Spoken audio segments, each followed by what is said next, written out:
Good morning, everyone. Thank you so much for joining this exciting panel on the future of robotics and autonomy. My name is Wei-Song Shi from University of Delaware. I'm also a proud CCC Council member. We are at a pivotal moment where these advancements in sensing, computation, and intelligence are rapidly redefining what's possible.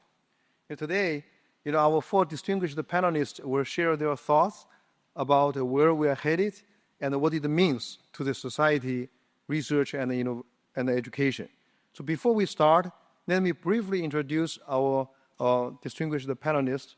To my next is Robin Murphy from Texas A&M University, where she is a professor of computer science and engineering, the director of the Center for Robotics for Robot-Assisted Search and Rescue, and the disaster response leader of the NSF AI Institute on AI for Societal Decision Making.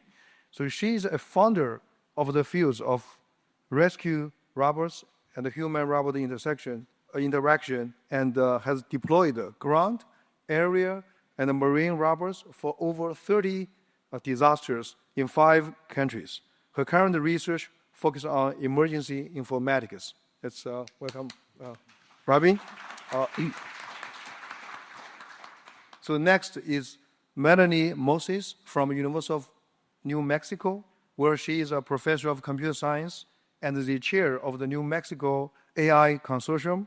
She studied the complex biological system and applied this the understanding to design robust and adaptive engineering systems, including autonomous robots, drawing insights from biological systems like adaptive immune system and the clonings. She built robot swarms that can adapt to and monitor uncertain environments. Let's welcome Melanie. Yeah. Okay. Our third panelist is Chad Jenkins from University of Michigan, where he is a professor of robotics and a professor of computer science. So he is a program chair of the AAAI 26 conference and a vice president of the IEEE Robotics and Automation Society. His work focuses on perception and learning from demonstration of mobile manipulation robots that work with people in common environments. He leads the creation and the launch of the Michigan's robotics major for undergrads. Let's welcome Chad. Okay. Our last, but definitely not least, is Holly Yankin from University of Massachusetts, Nowhere, where she is a professor in the computer science department and director of the New England Robotics Validation and Experimentation, in short, NERV Center. Her interests, including human-robot interaction, evaluation methods, and metrics, and robotics education. Her work has impacted multiple application domains, including assisted technology, urban search and rescue, telepresence robotics, humanoid robotics, robot exoskeletons, and manufacturing. Let's welcome Holly. Okay.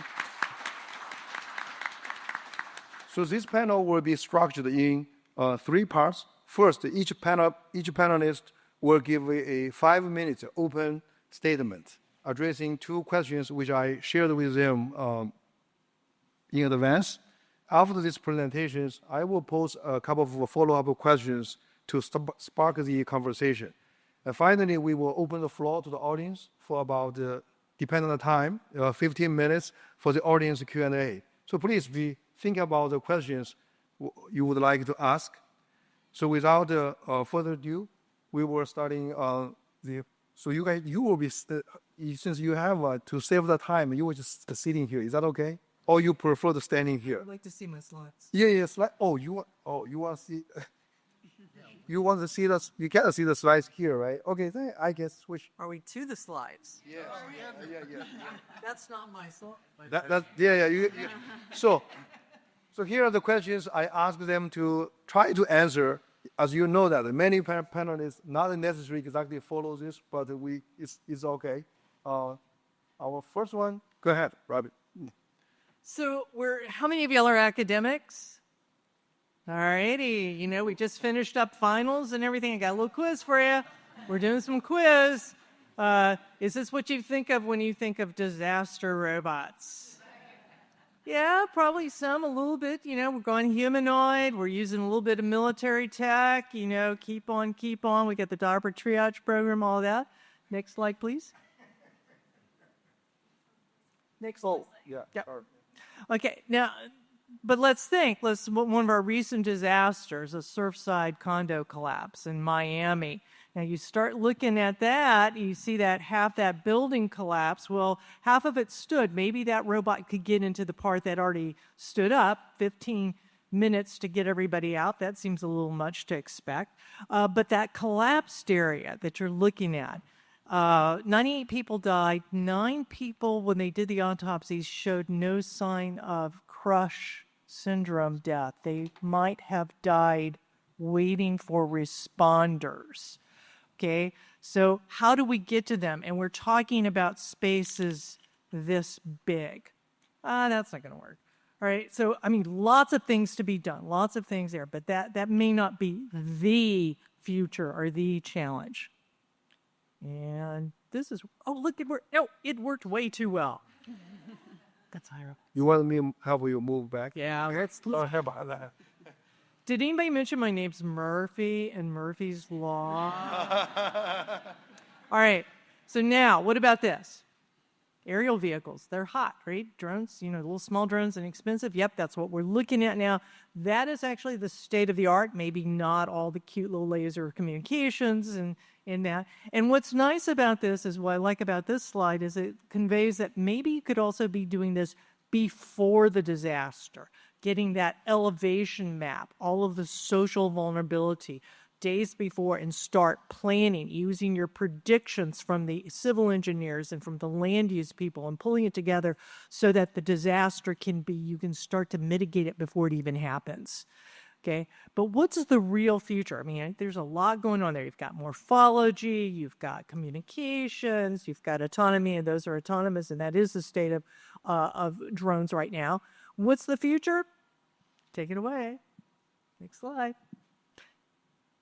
It's handling all the data. The future is computing and artificial intelligence. So ever since Ian, we're starting to see 63 gigabytes of imagery a day. Now, normally that's going to take a day to upload to somebody here in Washington, D.C., 3 people, another 3 days to look at it to tell the damage. What we're doing with artificial intelligence, and my team deployed to Hurricanes Debbie and Helene, we can do that with these models now in 7 minutes on a laptop in the field. And these are the sorts of things we need to do to be able to say, this building's damaged, this is that. It releases the money, but also now allows people in rural counties to say, oh my gosh, this neighborhood or part of the county is wiped out. We've got to get resources to them now. And that, to me, is the future of computing. Oh, thank you. Go ahead. Wonderful. So in addition to robots being extremely important for saving human lives, another great thing about robots is they're fun.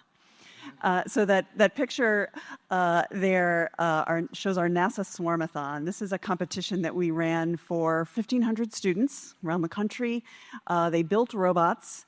They programmed these robots to autonomously search for what they imagined to be resources on the surface of Mars.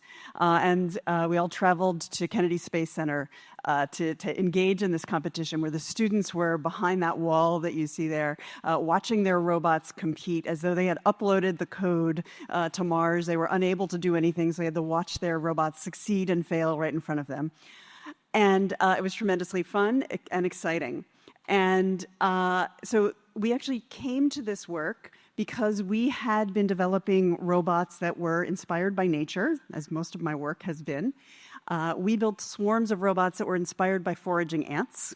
We actually spent a few years out in the field studying these ants and trying to understand how is it that over tens of millions of years they had learned to communicate, to determine when they should exploit known resources or explore for new ones, what were their patterns of movement like, and all of those things we then tuned swarms of robots to imitate. And then we essentially ran this competition in order to crowdsource how well do these ant-inspired approaches fare when put up against maybe other more traditional engineering approaches. And so this is the kind of thing that, of course, we can do competitions in computing in all sorts of domains, but hands-on robotics really, I think, introduces really new and exciting challenges for students. And it reveals sort of the challenges that we're going to need to deal with as we start to deploy robots in more real-world, unpredictable environments. So we are starting to very slowly see robots sort of leave the factory floors and the prescribed environments that we've built for them, where they've been incredibly successful.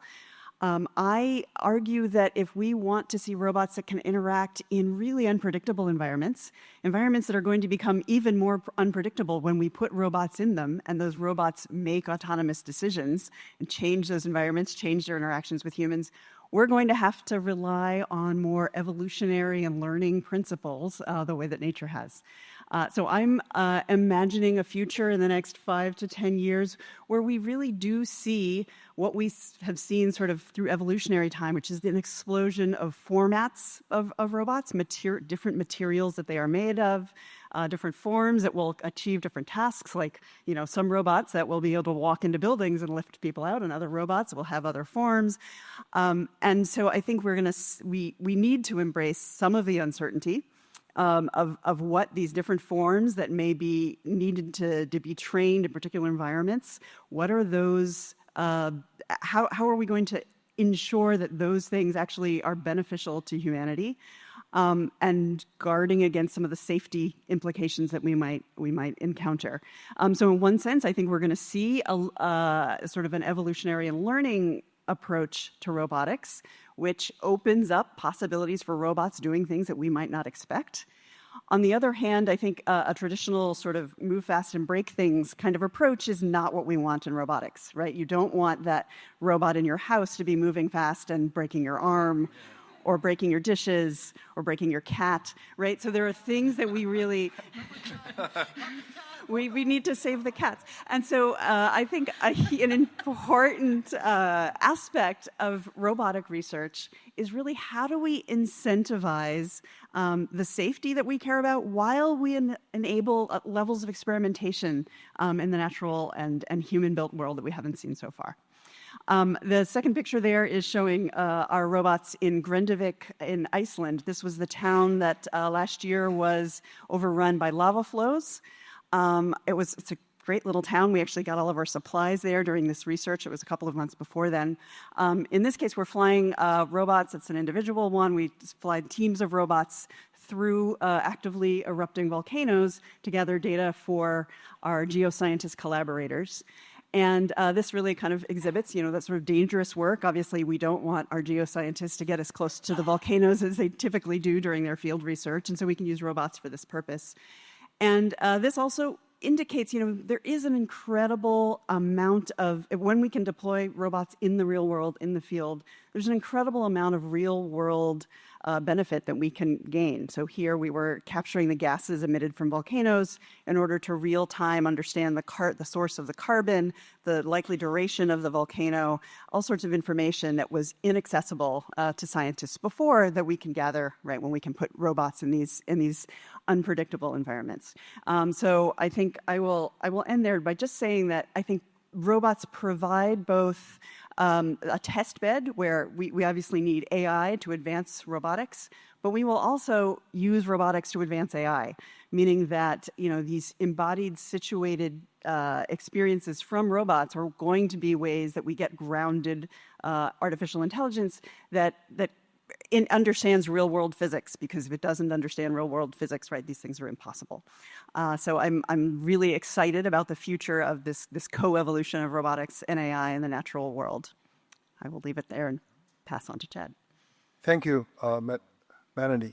Chad? All right. First, I'd like to say that I love my cat, and our cat is the star of the household. I will open up with a question. How many people had an Apple IIe? How many Apple IIe people are there? A few, okay. How many people had 46? Program number 46. I won't ask about the Altair. I don't know if people had Altair. But there we go, a couple Altairs. There we go. And so what I would say is back then, when you were in the 80s, like the 70s or so, could you imagine the smartphones that we have today? Could you imagine I could be doing Star Trek style FaceTime? I could have all this compute. I could have immersive virtual environments. And I would make the argument, though, that like where we were back then, with when I had my 46 in high school, my old computer doing programs in Quick Basic, like that's sort of where we are in humanoid robots right now, right? So if you come to our robotics building at the University of Michigan, it's not, we see robots like we have here. This is our American-made agility robotics digit, or the humanoid robot. You would just see it walking around and people doing things with it. Quadrupeds. Last night, if you were at the event at the Hill, you saw several Boston Dynamics quadruped robots. You have all this diversity of robots that are coming up. And so the same way with computing that we have cloud computing, we have desktops, we have smartphones, we have all these heterogeneous computers that do a myriad of things for us. That's where that's where robotics is going. And I would say the thing that I wouldn't have, was just sort of like a picture, a vision when I was a child on my Apple IIe, was having humanoid robots that could do things for us. Not just robots that could pick up one thing and take it to another place, but a robot that I could give a task to. Can you make breakfast for me? Can you fix this? Can you assemble my furniture? Can you go mow the yard? Can you go help my parents? All of those things are on the table, and we're starting to have the platforms that are now available for us to do this. But the question to the computing research community, is do we have the AI that is going to be suitably dexterous, that will allow us to use objects and understand the form and function and effects of objects, that's adaptable to all the different scenarios that we'll see, that's reliable, that will we be able to trust these systems? In robotics, if there's a mistake, you see the consequence immediately. And it's diagnosable, that we know what happens when it goes wrong. And that AI is still something that we work on in our labs. Me and my students and my colleagues have vigorous debates about, is it just deep learning? We just need more data, more VLAs, more LLMs, or I'm old school Bayesian kernel methods person. Do we need a little bit of that too, right? And I would make the argument that AI, that ability to not necessarily know when you have a mistake, is still an issue, and I think that's going to necessitate the AI that we're going to need for robotics in the future. But the reality is that I spend my time at meetings like this and doing emails and budgets. I would love to code. I don't get a lot of time to code, but I do get a chance to train the students of the future. We oftentimes talk about the leaky pipeline or the pipeline from getting from school to grad school to working in industry or academia. But what that really is pathway. People come in, they come out, they have all different journeys. But how are we going to train many different people along many different pathways? How do we prepare them for an AI-driven world?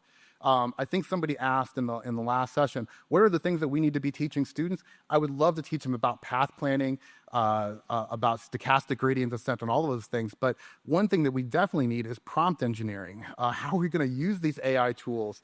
If you're taking introductory computer science, our students are definitely using these tools in class. We could try to push them away, but how do we actually have them embrace it? Understand computational thinking, have that computational thinking help build that into the AI that we're gonna need for our robots that are gonna help shape our future. So I'll stop there. Thank you. Thank you, Chad. Next is Any Commodore 64 people in the audience? All right, thank you. You missed us. Holly, this is yours, right? Yeah. No. No? Talking chat, it's okay. Fair enough. Oh, point taken. No. Please go back. Backwards, please. Is this yours? These are my slides, yes. Could you go back? Oh, yeah. Thank you. Also need to acknowledge my cat. One more back. Thank you. Yeah. Also love my cat. So there you go. And my child. So I think about robotics through the lens of human-robot interaction, and you've already seen my punchline coming up. So to me, all of robotics is HRI. But yet, when you look at Google Images as one example, this is the sort of thing you get, the birth of robots. People touching hands with robots, and this is all HRI is. But in fact, if we go to the next slide, robots are so much more than this, and I think this speaks to some of what Chad was saying about all the different robot platforms, and we're kind of in the wild west of robotics, even more so than we were in the 80s with computers. And so I spend a lot of time thinking about how do we make these robots more capable, and I really try to distinguish between the idea of autonomy and capability. Because I think what we really want is very capable robots. I'm not convinced we want fully autonomous robots. I mean, certainly we want to give them instructions and have them do things for us, but do we want them off there doing whatever they want, whenever they want? And at some point we'll have to have that ethical discussion as they become more capable, I'm sure. But we want robots to work better, and as they get more capable, it changes the shape of the human-robot interaction. I go from having to correct it less or do things for it less to it doing more for me. We are at a point now where we don't have those robots in the home because we have really bad robot manipulation. Robot manipulation is one of the things that's really holding us back. And, we can certainly, Amazon Robotics just announced last week, they've done quite a bit with manipulation, but it's within the warehousing. It's not in the cluttered home environments that we all live in, or maybe less cluttered if you're more Spartan. But our home environments are really tough, and robots cannot deal with this. I mean, the biggest home robot that's gone out there is the Roomba. It's fantastic, and it vacuums my floors for me, and it does much better with cords now than 10 years ago. But it can't do any manipulation, right? It's not able to do more than vacuum my floors. So we have to think about all of these different robot systems. And I think not just about robot systems like the quadrupeds and the humanoids, but also robots that people are wearing. So people might wear an arm exoskeleton or one on their leg to help them after they had a stroke or they had multiple sclerosis or cerebral palsy. And if we have these systems that are adaptive, because over time, over the course of a day, somebody gets more tired, so you want the system to provide more assistance. But we also have trouble as people with our systems changing. Right? So if our systems are adapting over the course of the day, how do we know that they're not doing something wrong and that they're trying to help us? And how do we think about giving people the ability to refuse a change in the system or to accept it, to understand the change? And so I think a lot about explainability. I think a lot about having the robots be able to hopefully predict their failures and tell us they're about to fail, or hopefully just prevent the failure in the first place. So the next slide, where I talked this a little bit, I think all of HRI is robotics. And in this audience, I might get away with this. Next week in ICR, I won't. So the next slide, I give you Epsilon. Sure, you have these little pieces. But ultimately, really, truly, as the robots change, HRI changes. And one of the things I've been thinking a lot about lately is how do we test these systems, right? So I have a robot testing center. It has a really nice acronym of NERV, so you have to say the whole name. But I think a lot about how to break robots. It's one of the things I like to do. How do we push them into those edge cases? And with human-robot interaction, if you're trying to push those edge cases and you need to test a fair amount, it's a lot of people, it's a lot of time, and it's a lot of people that fail to show up for the sessions they signed up for. So I've been thinking a lot about how do we create models? Like, how can we actually model human-robot interaction, and how will that model change over time? This is my crotchety old professor pitch. I truly do believe that HRI is changing over time. I think there are changes in technology that change what we think about technology, think about robots. We all have this in our pocket now, and when I went to graduate school, we had to create our own frame grabbers, right? I'm that old. So how does that change over time? How do we model that? How do we model that across generations? So that's something I'm spending a lot of my time thinking about now.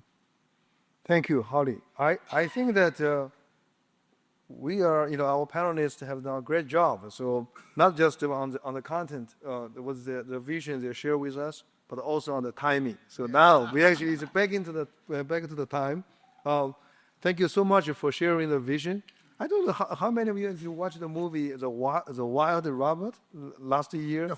No? Oh, okay. Yeah, some of you actually watched that, right? So that actually the movie showed a lot of cool visions here. So what do you think about, now we have a vision here for the next 5 to 10 years. So what do you think about, are we on the right trajectory to get there? So, if not, so what are your suggestions to the, either to the researchers or the administrations or the government agencies? So I would like to, okay, Robert. So I actually wrote an article on the wild robot for Science Robotics. Oh, okay. My monthly column comparing science fiction versus real-world robots. And I think one of the many cool things that the movie showed how hard it is to be in the wild, right? That whole idea, as both Chad and Holly has talked about, and Melanie is living, is what do you do in the real world, which is always a surprise, even to us, right? And we are making some progress. We're beginning to actually talk about more consolidated test methods, but we're still a bit sloppy.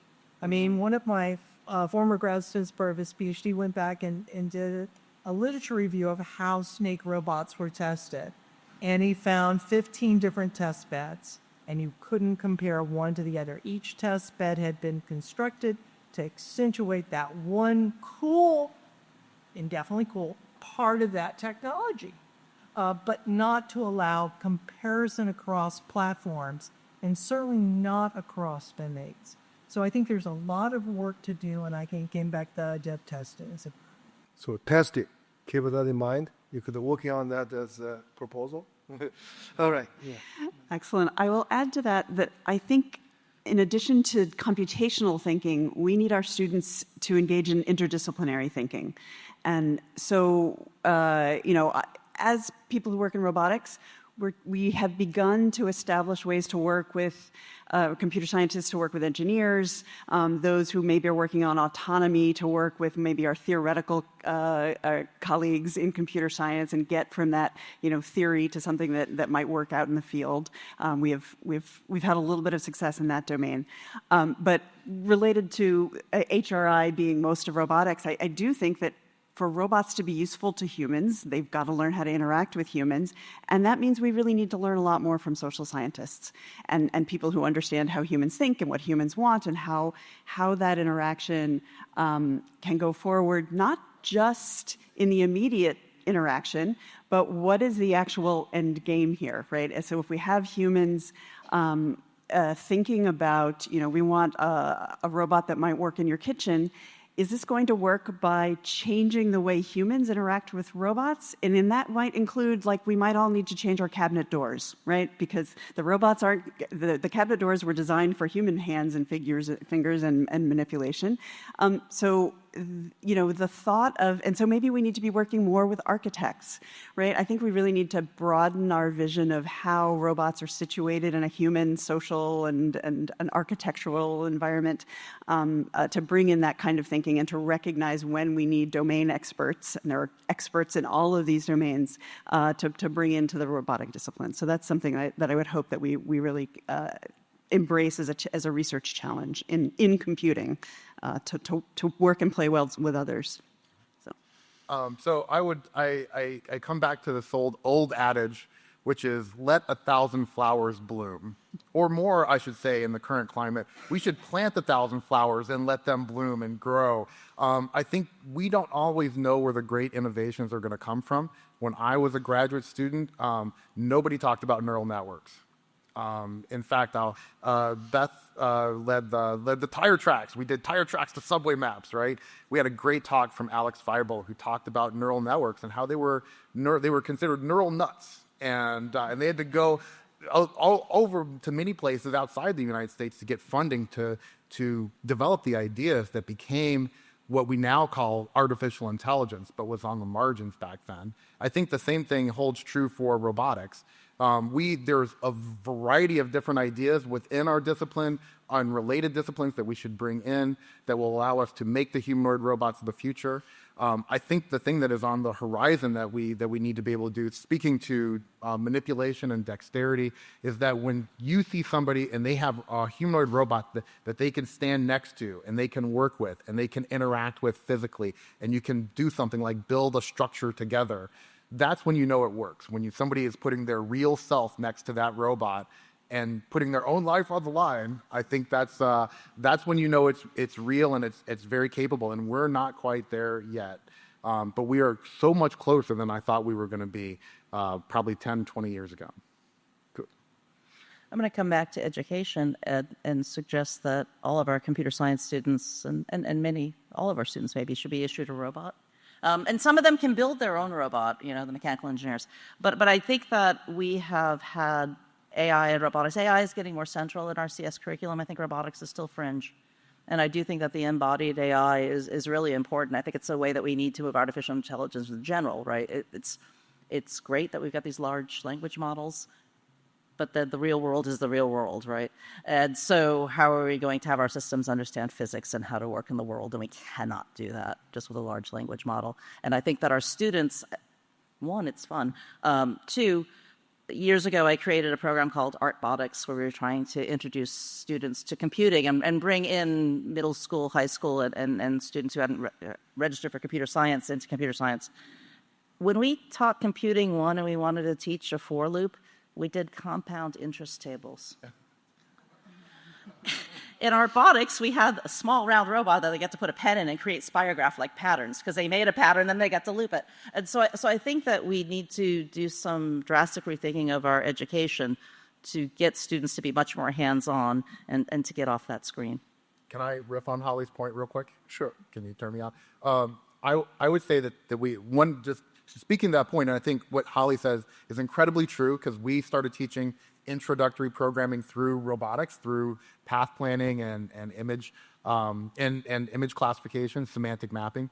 But I also think one thing that we have to rethink is the math that goes along with what we do.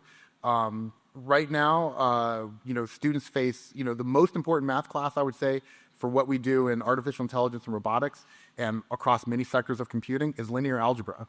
But most students can't take linear algebra until they're, the end of their second year, probably their junior year. And you can do a lot of fun stuff with linear algebra. Why don't we move that up front? And that's what we've done at Michigan. We've been able to move linear algebra up. And we've been able to think about making calculus more, try to have a more tighter way of thinking about it, more integrated way with artificial intelligence. So not just treating math as you teach math so that students will do something interesting in the future, but use math now to make it more relevant through robotics and AI, and I think that will spur a lot more students to engage. Yeah. Great discussion. So I think I want to switch the gear a little bit. As the previous keynote Lisa mentioned, one of the slides is showing that there's a real-world annual deployment of robots. I mean, you probably saw that. China is deploying about 6 times than any other countries in the world, in the past few years. So I want to ask that some of the, panelists, what's your thoughts about? Is this because of the regulation, or you see robots, autonomous vehicle, and all these things? Just getting a sense from the panelists. What do you think about, from the government, the agency point of view, that what should we do to accelerating the, not just the research education, but also the real deployments? Yeah, no, that's a real bone of contention for me. So the first use of small unmanned aerial systems for a disaster was at Hurricane Katrina.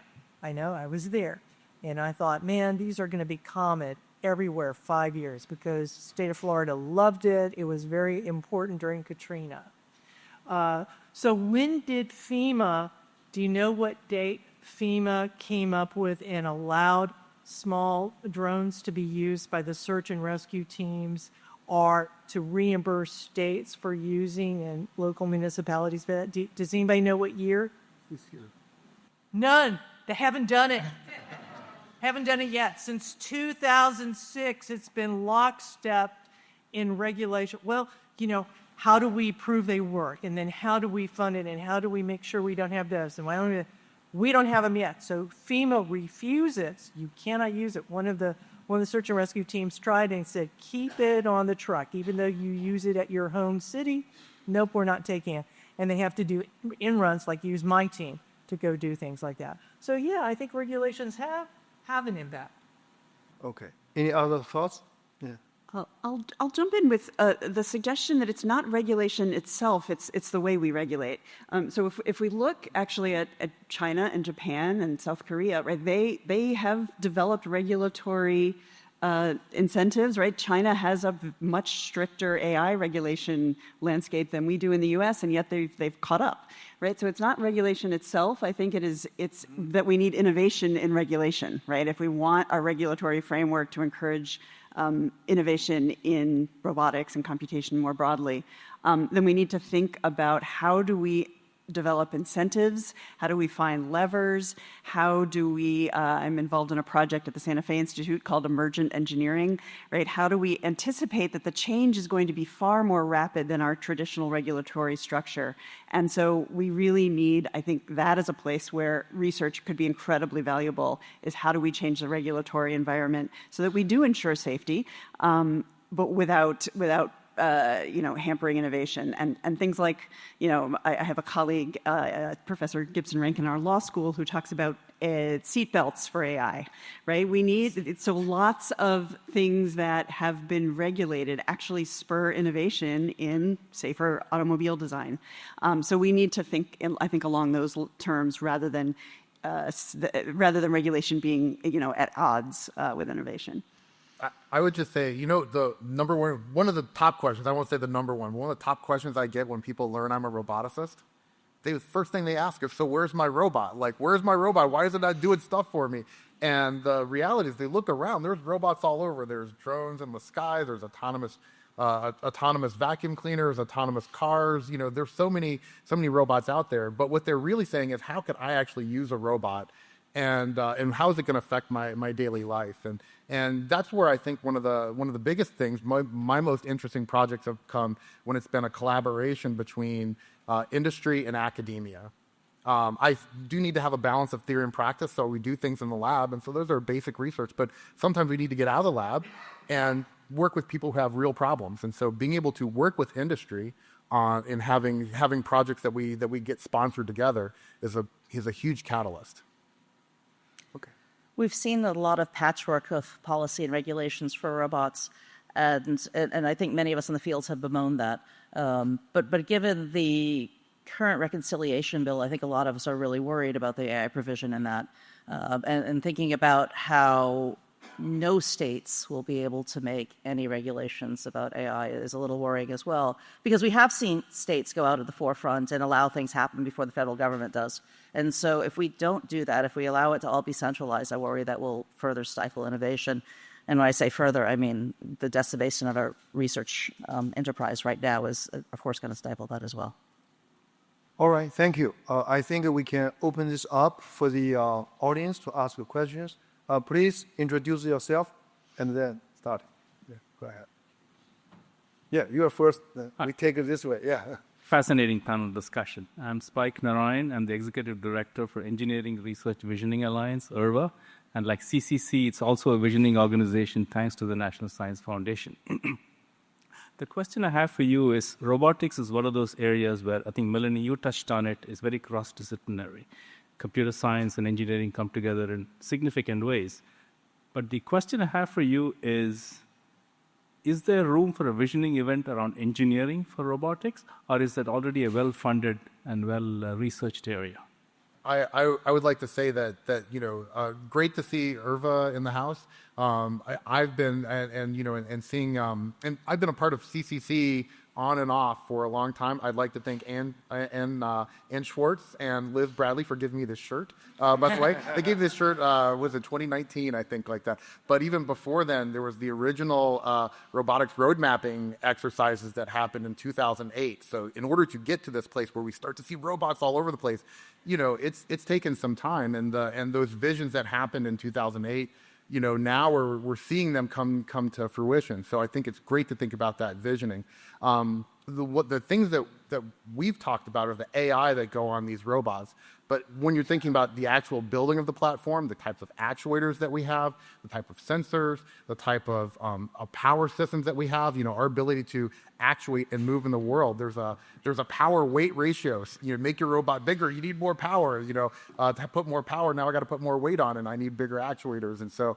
But I think what we've seen, what has really driven a lot of the humanoid robots, you've seen a lot of the robots that were, if you go to the International Conference on Robotics and Automation next week, you will see a whole plethora of robots out doing things. If you go to the Automate show that's happening this week, you'll see all these robots, and that's been driven by advances in engineering and a visioning exercise to see what those platforms could look like for the future.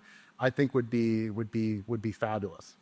Yeah, and just to riff on that, I mean, even though we've been talking about AI on the computing side, really robotics is an ecology. You've got a body, a mind, and an environment. And you've got to be successful if you're going to have that ecological niche of actually being useful. And so they have to be co-evolved.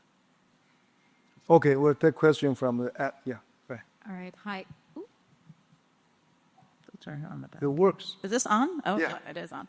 Hi, Nazan Delibi, University of Michigan School of Information. There we go. Go blue. I love my dog. So this is a bit of a less fun question, and I know that we were instructed to, be positive. But for those of you who know me, that's not going to happen. So this is a question that I've started to think about recently. As agentic AI and robotics become instruments in warfare and sort of broader geopolitical influence in our world, I'm wondering if the panelists as robotic experts can reflect on what power dynamics are being reshaped in this landscape and what ethical and political fault lines are emerging, and then what should we do about it, and who are the stakeholders who should be sort of part of that conversation when we think about these broader geopolitical issues and these technologies. Thank you. I'll start by taking on part of that question.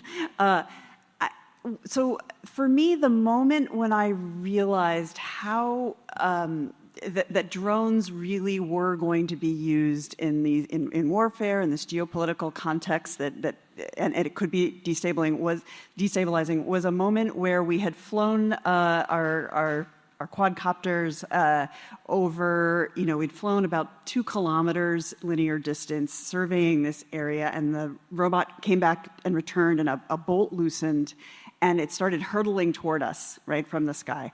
And these are fairly large robots. They aren't designed to be destructive. We never fly them over humans except for ourselves. And as this thing began to fall from the sky, it was absolutely terrifying. And so it was this moment of realizing that we are going to create a world where there are these devices in the sky that might be controlled by others, and they do change not just sort of the risk, but the sort of psychology, right? And so I do think that we have a responsibility in terms of what we teach our students working in robotics to think about the ethical implications of the work that we're doing. I think that both robotics and AI have the likely potential to destabilize the world order, right? Certainly the use in warfare of robotics has shifted dynamics in a number of conflicts around the world already. This is an example of the kinds of unpredictability. So again, I think it's engaging with social scientists to start to think about the implication of these things that are really important. I don't know the chances of international frameworks, right, to try to slow some of this so that we can understand implications before we deploy. But I think that is an important step to take to sort of advocate for the responsible use of these tools, which do a lot of good and have the potential to also be quite dangerous. Yeah, I want to riff on that because you mentioned international. I mean, we've just gotten the EU AI Act, and basically they said, bad, bad, bad, the different categories, bad, less bad, who cares?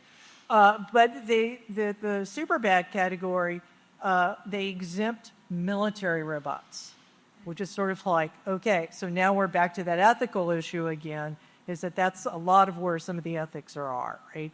And then it's compounded for my world because almost every robot we use for disaster robotics or have in the past has a dual use for military applications. And the military is frankly doing most of this type of funding for these types of robots. So where do we go? So keep that in mind as you advocate. I believe in ethics and regulations, but we got to balance this somehow.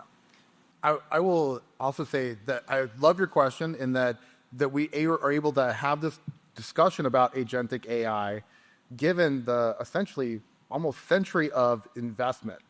This didn't just happen. It took a whole century. I love the book by Nils Nilsson, The Quest for Artificial Intelligence, which gives a history and also talks about the funding, the support that was needed.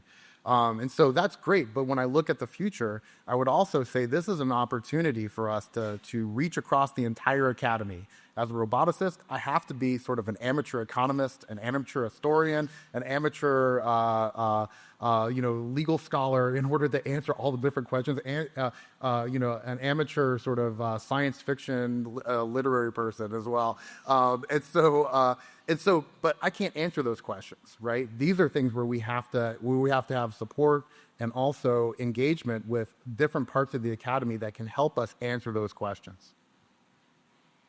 I'm hearing a new CCC workshop here. She's organizing. Okay, we will take next question from the front. Yeah, thank you. David Kewen, Department of Transportation. I just wanted to pick up on a couple of things that Holly said and Melanie said that we're seeing in transportation. One, I think, Melanie, you mentioned, how does the world have to change for robots to be able to operate? And so a lot of the discussion we have is vehicles with high levels of automation. They work better if you have very good road markings. Road markings vary quite a bit in terms of their maintenance in parts of the country. Chad, you probably would recognize Michigan. It's hard to survive. In Massachusetts, hard to survive winter. So the question is, what really is the obligation to change the world for machines? How do you balance that where humans are able to drive with variation in the environment? And then also want to mention, Holly, you mentioned sort of the scaling, the lack of being able to scale with the human-machine interface. That's something we're very much looking at is, for instance, how do pedestrians interact with higher levels of automation? And how do you do that safely in terms of experiments? We've been working on co-simulation. So you might, for instance, have a human pedestrian and then have the pedestrian put in a simulation. A lot of automation is being trained in simulation, so you can, but the human inside gives it more variability than, for instance, having a human agent in the simulation. But we've also done it the other way around, where we have simulated pedestrians and simulated vehicles, simulated pedestrians, and simulated cars, and that doesn't quite get to the level of scaling, or how do you be less reliant on human subjects in the testing. But I think we're trying to look at ways of how do we look at increasing the ability to do larger scale testing, look at more edge cases with that interaction between the robots, the machines, and humans in sort of naturalistic environments. Yeah, I think the pedestrian question is a very interesting one because being from Massachusetts, when I have grad students come from other parts of the world or country, I teach them to make hard eye contact with the driver before they get into the crosswalk, because they are trying to kill you in Massachusetts. And so how do we do this with automated cars, right? There's nobody to make eye contact with. And how do you know that the car has seen you? So certainly right now, Waymo, for example, is certainly erring on the side of being very cautious. But how do we know? And how do those pedestrians know that they've been seen? So just on this idea of how do we change how much do we change the roads versus how much do we design, say, safety features into the cars, the automated cars? And I think it's important to recognize that any agent that's operating in the world has co-evolved with an environment if it's successful.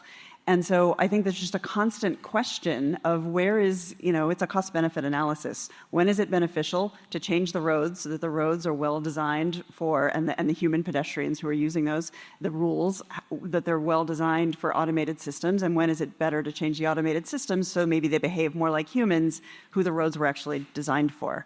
And I think we're going to have to ask that question, repeatedly.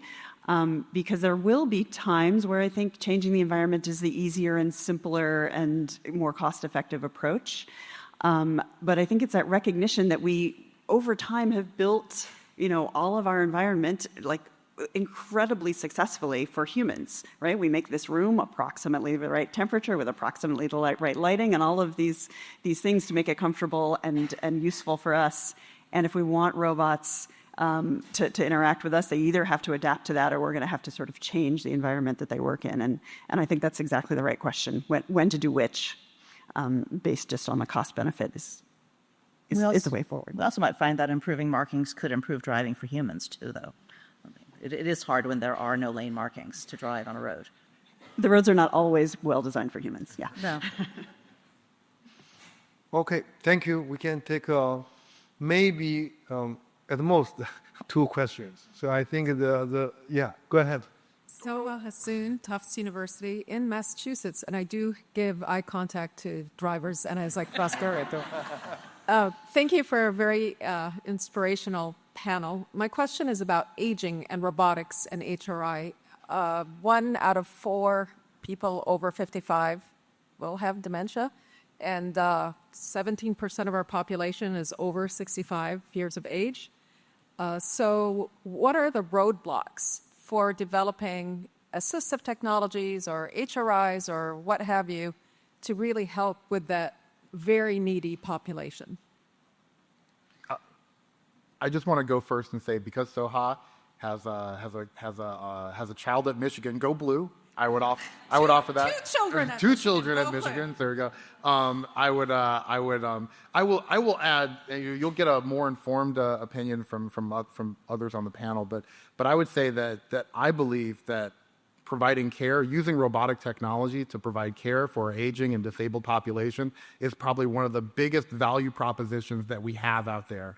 But it also is really hard to get into that space. I have, I would say, 2 failed attempts to try.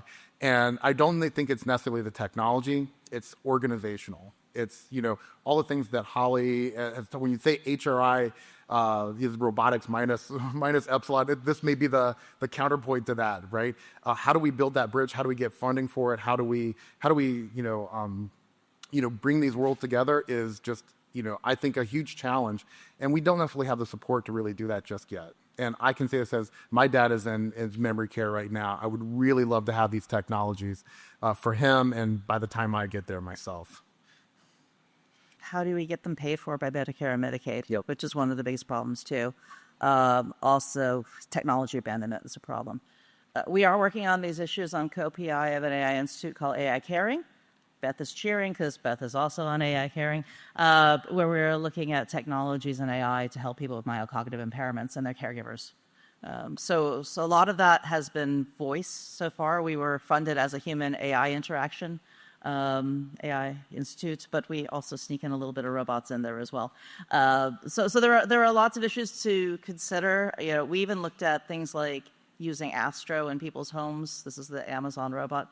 Astro is short. It's a trip hazard, right? If we're going to put a robot in somebody's home, it's a trip hazard. That's also problematic, right? So there's many things to think about on that case as well. But I think if I agree with Chad that it could have such impact, and there are so many things, and this is actually, I guess, is one of the policy things that could help us out, actually. So even though I do disaster robots, one of the disasters was COVID, right? And so we did a study of how robots were used internationally over the first 2 years. And there was about 437 documented cases of robots being used. And the big cluster was in Italy, where they came up with a great idea, and it was great, but they had to modify as they go, of using robots to go in and care for patients to check and do their vitals, and then come in. So the nurses didn't have to suit up. They would just suit up to come in and talk to them when they were cognizant during lunch, meals, get a little sense of community and stuff. All right, saving PPE, all that good stuff. Everything made sense, except they forgot the big thing is that you're talking mostly elderly people who are oxygen deprived, so they're spacey. They may have had some memory impairment to begin with, and now you've got this creepy alien child thing or an iPad on a stick in your face. So there was screaming, thwacking, definitely elevated pulse rate. And the ones who were more cognizant were like screaming, "Why do you not like me? Why are people not there? Why are you sending a robot instead of a nurse?" So they would have to start briefing all the patients. They learned to brief all the patients and say, "Hey, we're going to do this to save the nurses." Nice nurse, right? This is a nice nurse. You want to keep them alive and do that. And then also, they realized that the humans couldn't joystick it. The nurses couldn't. Oh no, we'll do 5 hours of training during the middle of COVID. I think not. Families couldn't do it, and so the grad students all over Italy were now joysticking for the families. And remember, now that introduces privacy concerns because they're listening to everybody talking with their dying grandparents, and some of those conversations, were like, "I don't know if I," those types of things. So it's an interesting set of challenging problems. Thank you. Okay, we only have 1 minute left, so you probably, if your question is really quick, you can ask. Go ahead. Hi, thanks, Thaisa, a lowly mathematician. So thank you, Dr. Jenkins, for saying linear algebra should be a cornerstone. Okay, so I have a question for you, practical folks. I work on the nerdy math side of how do you ensure AI is safe in cyber-physical autonomous systems, a lot in healthcare. But the thing I haven't seen brought up enough is how are we reasoning about uncertainty at scale? So especially with sensor degradation, autonomy, and multi-agent systems, particular for the safety critical places of triage and whatever else we might be doing. So I'm curious what you guys have seen in that space, in particular interactions of hardware, software, human in the loop, and detecting and reasoning about it. Right. I can take this one. So I think, I'll just say it in terms of my graduate students. They come in, let's do neural networks, reinforcement learning, all of this data driven, and it's great. But then when they actually go and get a job working with robots, a lot of those ideas kind of fall to the side because you want to come back to something you can verify or you can really predict its behavior. And that gives the tension that we have with AI for robotics that we do in labs or systems that we have versus when you actually really need it to work at a certain level of nines, right? 2 nines is 99%, 3 nines is 99.99%, and you go on. And so if you have a failure once in every 10,000 attempts, right? That's I think 4 nines, right? That's pretty good. But you would never, if you had somebody that you had to insure for a car, you would never insure somebody at that rate. That level of failure would never be acceptable. So when you start thinking about how we get that level of reliability, I would make the argument we don't quite have that artificial intelligence just yet. So in safety critical, guarantees of safety are things that we don't have. But I believe, if I'm visioning out, 10 to 15 years from now, 20 years from now, I think there's going to be a new insight that we have that will allow us within that time frame to develop a system that has the speed and recall power of neural networks combined with the reliability, the robustness, the explainability or diagnosability of traditional model-based inference. All right, thank you so much. First, thanks the audience for asking questions. Also give another round of our panelists. Thank you so much.